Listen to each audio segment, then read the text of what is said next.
Hello guys, eto may booking na naman tayo. Papunta tayo rito sa Westmont condominium. Ito suki na to foreigner to. Ang laging booking nito is puro alak. Minsan nag-return ako ng item kasi mukhang nakatulog na. Siya. Ngayon puro alak na naman, Red Horse, 20 piraso. Sa ngayon naman okay naman kasi nag-reply siya sa mga text messages ko.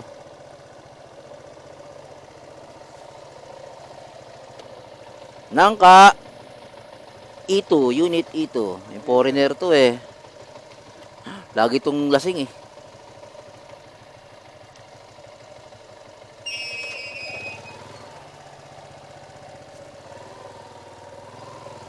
Ito, para tayo rito. Ito yung Westmont. Proceeding tayo dun sa kanyang location. Ito kasi yung foreigner na laging lasing. Dalawang beses na ako nakapag-return ng item dito dahil hindi siya nag-comply. Naabot ako ng kulang-kulang isang oras ka text and tawag sa kanya. Hindi talaga siya nag-reply. Inaakit ko pa sa loob ng bahay ng unit nila para lang patukin yung pintuan. Wala talaga.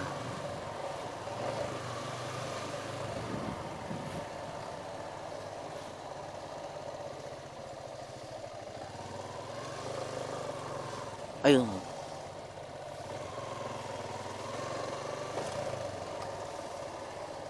Oh, why you here?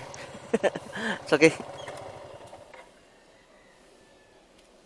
Anika. Yes. Hold it first. This one first. Okay. And it's okay. You get? Okay. Thank you. Be careful. Have a good day.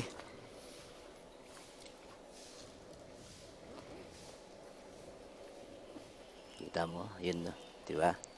Foreigner yun Puro red horse ang kanya order. Ay.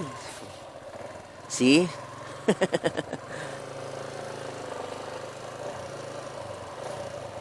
Di ba?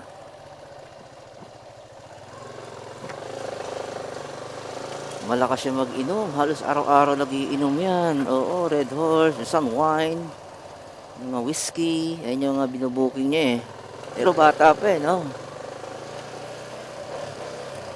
Hilig lang siya sa Red Horse.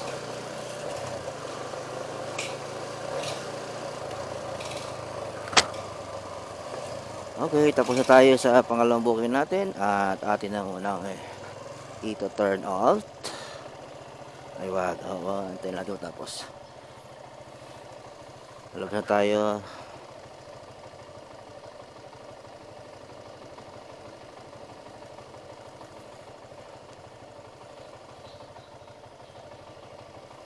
Buti na lang at gising.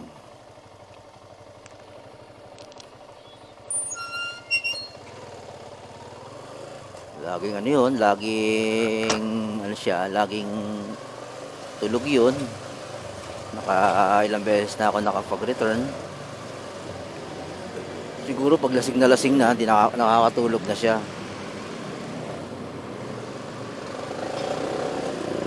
So, next booking please.